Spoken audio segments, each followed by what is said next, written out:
हम लोग डिस्कस करने जा रहे हैं फैक्ट फाइंडिंग टेक्निक्स के बारे में। फैक्ट फाइंडिंग टेक्निक्स मतलब किसी सच्चाई को कैसे हम किन तरीकों से शोध करके सामने ला सकते हैं। जैसा कि आप लोग देखते हैं कि जो रिसर्चर्स हैं, जो साइंटिस्ट्स हैं, वो पुराने इतिहास, पुराने खंडहरों की जांच पड़ताल करके डिफरेंट फैक्ट फाइंडिंग्स के द्वारा सच्चाई को सामने लाते हैं, रिसर्च करते हैं और उनको शोध में जो जानकारी मिलती है वो दुनिया के सामने रखते हैं। कंप्यूटर साइंस में भी किसी सॉफ्टवेयर से रिलेटेड, किसी पर्टिकुलर सॉफ्टवेयर से रिलेटेड इन्वेस्टिगेशंस, रिसर्च किए जाते हैं। तो हम किन तरीकों से सॉफ्टवेयर पे रिसर्च कर सकते हैं, यही आज के फैक्ट फाइंडिंग टेक्निक्स में पढ़ना है। फैक्ट फाइंडिंग एक फॉर्मल तरीका है रिसर्च करने का, इंटरव्यू लेने का, डिफरेंट क्वेश्चन एंड आंसर्स के थ्रू क्वेश्चनर बना के कस्टमर्स के, यूजर्स के ओपिनियन को लेने का, सैम्पलिंग के थ्रू भी डिफरेंट यूजर्स, अलग अलग लोकेशंस के यूजर्स का हम ओपिनियन लेते हैं। और इसके अलावा भी और टेक्निक्स है जिसके द्वारा इंफॉर्मेशन को कलेक्ट किया जाता है किसी सिस्टम रिक्वायरमेंट्स के बारे में, या जो सिस्टम रिक्वायरमेंट है उससे हमारी जो अपेक्षा है उसके बारे में। फैक्ट फाइंडिंग टेक्निक को ही इंफॉर्मेशन गैदरिंग या डाटा कलेक्शन भी कहा जाता है। और इसके लिए एनालिस्ट जिस तरीके का इस्तेमाल करते हैं उस तरीके को हम फैक्ट फाइंडिंग टेक्निक कहते हैं। फैक्ट फाइंडिंग टेक्निक्स में सिस्टम एनालिस्ट्स इंटरव्यू मतलब साक्षात्कार यूजर्स का लेते हैं। क्वेश्चनर्स के बारे में मैंने आपको बताया, क्वेश्चन आंसर्स उनको प्रेजेंट करते हैं तो क्वेश्चन का आंसर देते हैं। जो पुराने रिसर्चर्स हैं उन्होंने जो रिसर्च कर रखा है तो उनके रिसर्च को पढ़ते हैं, उसको हम लोग रिकॉर्ड रिव्यू कहते हैं। या इंस्पेक्शन करके भी इंफॉर्मेशन को कलेक्ट किया जाता है। और ऑब्जर्वेशन भी इसका एक तरीका होता है। एनालिस्ट इनमें से किसी भी तरीके का इस्तेमाल करते हैं और अपने इन्वेस्टिगेशन को कंटिन्यू करते हैं। तो सबसे पहले हम लोग डिस्कस करेंगे फैक्ट फाइंडिंग टेक्निक्स में मीटिंग्स के बारे में।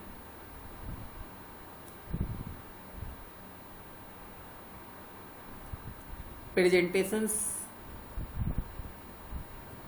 पैनल डिबेट्स, आप टीवी पर डिबेट्स देखते हैं, की नोट्स, लेक्चर्स, ये एग्जाम्पल्स है इंफॉर्मेशन शेयरिंग मीटिंग्स का। और इन मीटिंग्स का जो प्राइमरी गोल होता है वो होता है स्पीकर्स के बीच में, जो डिफरेंट स्पीकर्स हैं उनके बीच में इंफॉर्मेशन को शेयर करना। इंफॉर्मेशन किसी वस्तु के बारे में हो सकता है, आने वाले समय में क्या परिवर्तन होने जा रहा है उसके बारे में हो सकता है, नए प्रोडक्ट्स और उनको बनाने के तरीके के बारे में हो सकता है, या किसी पर्टिकुलर टॉपिक के से रिलेटेड डेप्थ नॉलेज का हो सकता है। और जो हमारे पास विजुअल कम्युनिकेशन टूल्स हैं जैसे वीडियोज, स्लाइड्स, तो इनकी मदद से हम इंफॉर्मेशन को शेयर भी कर सकते हैं और ज़्यादा दिनों तक उसको मेमोरी में रख सकते हैं। इंफॉर्मेशन शेयरिंग मीटिंग्स जो होते हैं तो उसमें जो लिसनर्स होते हैं वो पॉजिटिव लिसनर्स होते हैं। एक वक्ता जो बोल रहा होता है तो बाकी वक्ता उनकी बात को ध्यानपूर्वक सुनते हैं। और अब मीटिंग्स के लिए भी डिफरेंट टूल्स को बना लिया गया है, नई टेक्नोलॉजी का इस्तेमाल किया जा रहा है।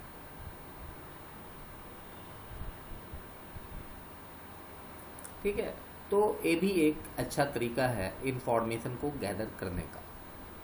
मीटिंग्स के बाद हमारा जो टॉपिक है वो है इंटरव्यू, साक्षात्कार। अभी जब बीसीए कर लेंगे या उसके बाद एमसीए करेंगे तो बीसीए करके भी आप जॉब में जाने के लिए इंटरव्यू से गुजरना होगा आपको, और एमसीए करते हैं उसके बाद भी आपको इंटरव्यू से गुजरना होगा, इंटरव्यू को फेस करना होगा।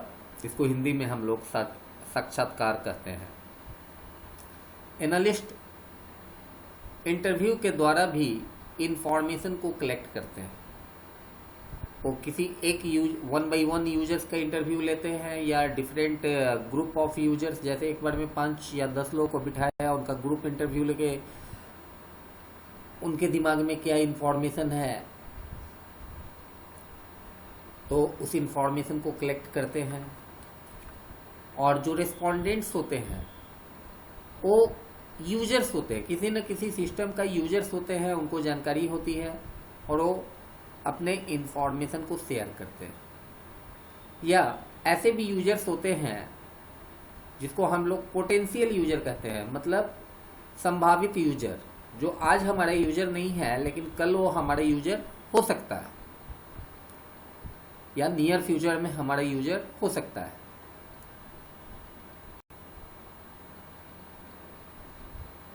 ये हमेशा एप्लीकेशन डाटा का बेस्ट सोर्स नहीं होता है। इंटरव्यू हमेशा एप्लीकेशन डाटा का बेस्ट सोर्स नहीं होता है, क्योंकि इंटरव्यू एक टाइम कंज्यूमिंग, इसके लिए ज़्यादा समय की ज़रूरत हमें पड़ती है और एक इंफॉर्मेशन कलेक्शन का एक मतलब टफ प्रक्रिया है इंटरव्यू लेना उतने सारे लोगों का और इंफॉर्मेशन को उनसे कलेक्ट करना।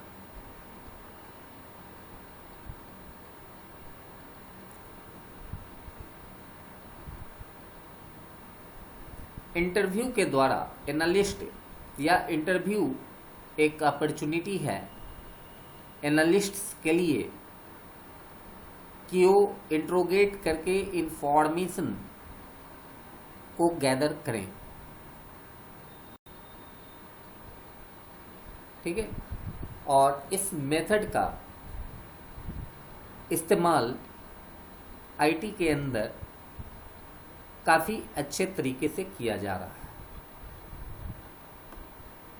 इंटरव्यू के द्वारा हम लोग इंडिविजुअल यूजर्स जो कि काफ़ी इफ़ेक्टिव, जिनका कम्युनिकेशन नहीं है, तो उनसे हम राइटिंग में इंटरव्यू ले सकते हैं। उनसे हम ओरल इंटरव्यू ले सकते हैं जिनकी राइटिंग अच्छी नहीं है। मान लीजिए जो लिख नहीं सकते हैं अपनी बात को, आप देखिएगा बहुत लोगों को काफ़ी अच्छा नॉलेज होता है लेकिन अपने नॉलेज को वो एक्सप्रेस सही तरीके से नहीं कर पाते हैं। उनकी राइटिंग उतनी अच्छी नहीं होती है क्योंकि ब्रेन में जो इन्फॉर्मेशन है उसको सही तरीके से वो प्रेजेंट कर सके। तो ऐसे लोगों का हम इंटरव्यू के द्वारा ही इंफॉर्मेशन कलेक्ट कर सकते हैं ओरली। या ऐसे भी लोग जिनके पास समय नहीं है क्वेश्चनर्स के आंसर को फिलअप करने का, तो उनसे भी हम इंटरव्यू के द्वारा ही इंफॉर्मेशन कलेक्ट कर सकते हैं। इंटरव्यू के द्वारा एनालिस्ट को ये ढूंढने में सुविधा होती है कि कहाँ प्रॉब्लम एरियाज कौन कौन से हैं, मिसअंडरस्टैंडिंग कहाँ कहाँ है, कहाँ यूजर अनरियलिस्टिक एक्सपेक्टेशन कर रहा है। कंप्यूटर भी एक मशीन है और लिविंग बीइंग नहीं है, नॉन लिविंग थिंग है, और इससे बहुत सारे लोग अनरियलिस्टिक अपेक्षाएं कर लेते हैं। तो इसको क्लियर किया जा सकता है। और इंटरव्यू एक इंडिकेशन है किसी प्रपोज सिस्टम को रेसिस्ट करने का। इंटरव्यू भी दो तरीके के होते हैं, एक होता है हमारा स्ट्रक्चर्ड इंटरव्यू और दूसरा होता है हमारा अनस्ट्रक्चर्ड इंटरव्यू। अनस्ट्रक्चर्ड इंटरव्यू में हम क्वेश्चन आंसर के फॉर्मेट को फॉलो करते हैं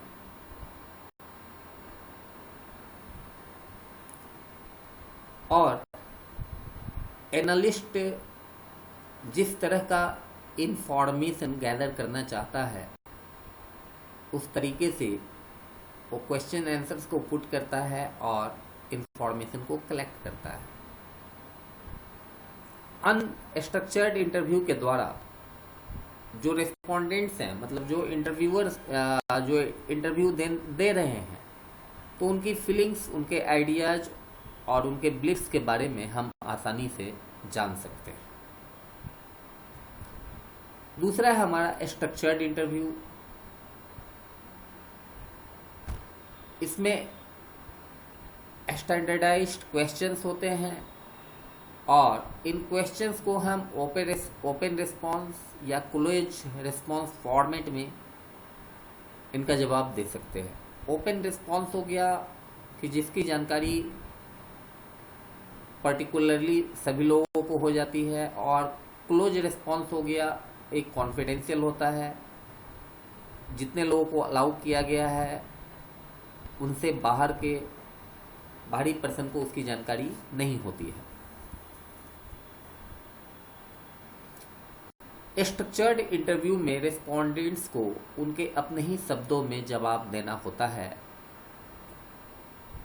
ठीक है। इंटरव्यू के बाद तीसरा जो हमारा पॉइंट है यह है डायरेक्ट इंस्पेक्शन। डायरेक्ट इंस्पेक्शन का मतलब हो गया रिसर्च करना और जो साइट है साइट को डायरेक्टली जाके विजिट करना।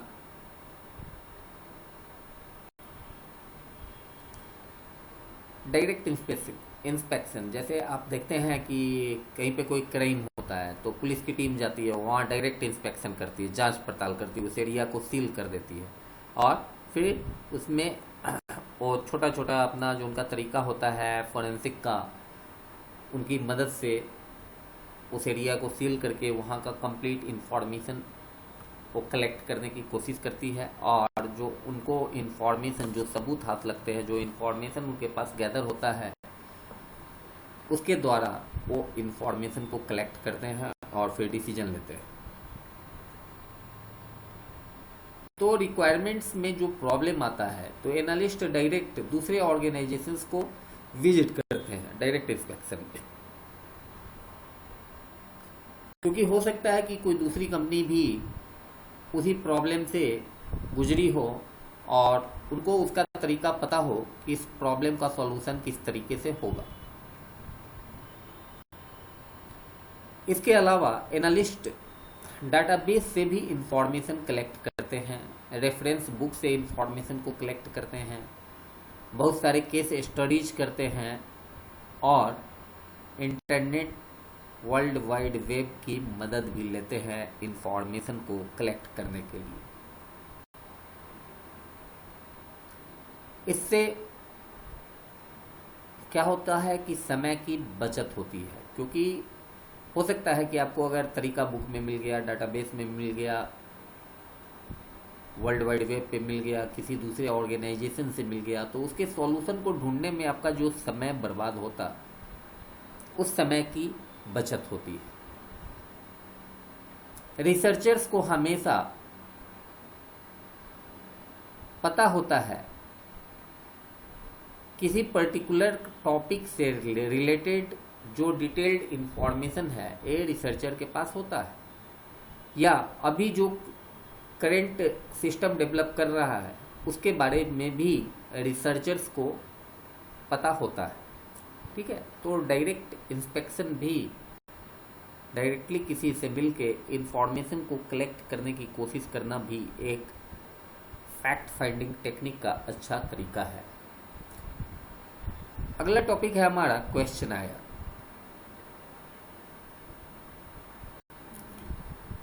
क्वेश्चनायर्स के द्वारा भी एनालिस्ट आसानी से लार्ज नंबर ऑफ यूजर्स के पास से इंफॉर्मेशन को कलेक्ट कर सकते हैं। इसमें क्वेश्चन और आंसर का स्टैंडर्ड फॉर्मेट यूज किया जाता है जो कि विश्वसनीय होता है, दूसरे फैक्ट फाइंडिंग टेक्निक से ज़्यादा विश्वसनीय होता है।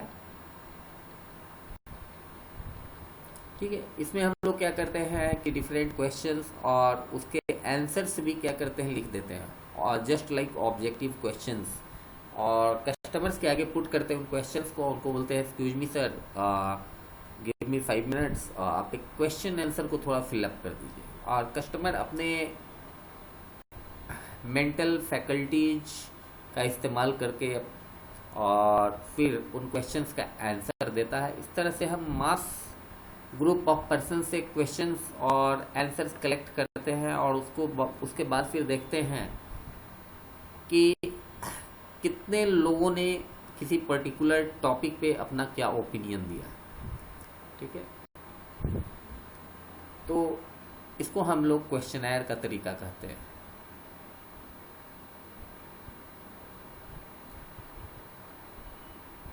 एनालिस्ट इसमें ओपन एंडेड क्वेश्चनर्स का भी इस्तेमाल करते हैं जानने के लिए कि यूजर्स की क्या फीलिंग्स हैं, उनका क्या ओपिनियन है, उनका क्या एक्सपीरियंस रहा है किसी पर्टिकुलर सिस्टम को यूज करने के दरमियान। जैसे आज के दिन में आप देखिएगा, गाड़ी भी आप कोई कार आप सर्विस में देते हैं और सर्विस सेंटर वाले आपकी कार को सर्विस करके दे देते हैं, तो आप देखिएगा कि आपके पास कॉल आता है सर्विस सेंटर से या उस कंपनी से जिस कंपनी की आपकी गाड़ी है, और वो सर्विस से रिलेटेड आपसे क्वेश्चंस पूछते हैं और उसके आंसर्स भी बताते हैं और आपको जवाब देना होता है कि आपका क्या जवाब है। तो जस्ट 1-2 मिनट आपका फ़ोन कॉल पे वो टाइम लेते हैं और वो अपने क्वेश्चन आंसर्स का फॉर्मेट फिलअप कर लेते हैं, ताकि वो अपने सिस्टम में जहाँ कमी है, कस्टमर का अगर कोई कंप्लेन है तो वो उनके सिस्टम में जो कमी है उस कमी को वो आसानी से दूर कर सके।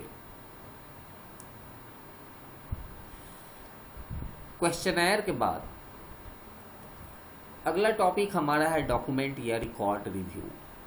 डॉक्यूमेंट जैसे बुक को भी आप कह सकते हैं, बुक भी एक डॉक्यूमेंट है और उसमें भी किसी पर्टिकुलर डिफरेंट जो टॉपिक्स हैं उससे रिलेटेड इंफॉर्मेशन होता है। और रिकॉर्ड रिव्यू बोलते हैं कि पहले किसी ने अगर उस पर्टिकुलर टॉपिक पे कोई रिसर्च किया हुआ है और उस रिसर्च में उन्होंने क्या पाया तो उसका वो रिकॉर्ड बना के लाइब्रेरीज के अंदर रख देते हैं या आपको लेबोरेटरीज के अंदर वो रिकॉर्ड्स मिल जाते हैं। तो उन रिकॉर्ड्स को पढ़ने के बाद भी जिन्होंने पहले उस पर्टिकुलर टॉपिक पे रिसर्च किया हुआ है तो एनालाइज करके इंफॉर्मेशन को कलेक्ट कर लेते हैं। तो इसमें बहुत तरीके के रिकॉर्ड्स होते हैं, रिपोर्ट्स होते हैं जिसके अंदर वैल्यूएबल इंफॉर्मेशन होता है किसी ऑर्गेनाइजेशन के बारे में या किसी ऑपरेशन के बारे में, जो एनालिस्ट उस इंफॉर्मेशन को रिकॉर्ड से कलेक्ट करते हैं। रिकॉर्ड रिव्यू में एनालिस्ट इंफॉर्मेशन को एनालाइज करते हैं जिनको रिकॉर्ड किया गया है किसी सिस्टम या किसी यूजर के बारे में। तो रिकॉर्ड का इंस्पेक्शन करना इसकी शुरू से ही ज़रूरत होती है। आप समझ सकते हैं कि रिकॉर्ड का इंस्पेक्शन करना को हम कह सकते हैं कि एक तरह से इंट्रोडक्शन है, और बाद में फिर क्या हो जाता है कि जब हम स्टडी करते हैं तो एक्चुअल जो ऑपरेशन है उसको कंपेयर करते हैं किसी रिकॉर्ड से। रिकॉर्ड्स के अंदर रिटेन पॉलिसी मैनुअल्स होते हैं, रेगुलेशंस होते हैं, स्टैंडर्ड प्रोसीड्यूर्स का इसके अंदर इस्तेमाल किया जाता है बहुत सारे ऑर्गेनाइजेशंस के द्वारा, जो कि एक गाइड होता है मैनेजर्स और एम्प्लॉयज़ के लिए। रिकॉर्ड मैनेजर्स और एम्प्लॉय के लिए गाइड का काम करता है। इससे हमें पता नहीं चलता है कि कौन सी एक्टिविटी कैसे चल रही है, डिसीजन कौन लेगा, या किसी काम को कैसे परफॉर्म करना है। ये सिर्फ एनालिस्ट को किसी सिस्टम के बारे में, किसी पर्टिकुलर टॉपिक के बारे में, किसी सिस्टम के बारे में जो इन्फॉर्मेशन है उसको समझने में इससे मदद मिलती है। और लास्ट पॉइंट हमारा है ऑब्जर्वेशन।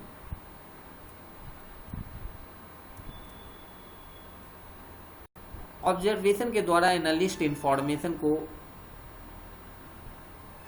गैदर करते हैं, और ऐसे इंफॉर्मेशन को गैदर करते हैं मतलब कलेक्ट करते हैं जो कि किसी दूसरे फैक्ट फाइंडिंग टेक्निक के द्वारा नहीं कलेक्ट किया गया। ऑब्जर्वेशन के द्वारा एनालिस्ट्स को सटीक जानकारी मिलती है कि कैसे किसी काम को करना है। यह काफ़ी ही महत्वपूर्ण तरीका है कि कैसे डॉक्यूमेंट्स को हैंडल किया जाए, कोई प्रोसेस कैसे अपने टास्क को एग्जीक्यूट करेगा, और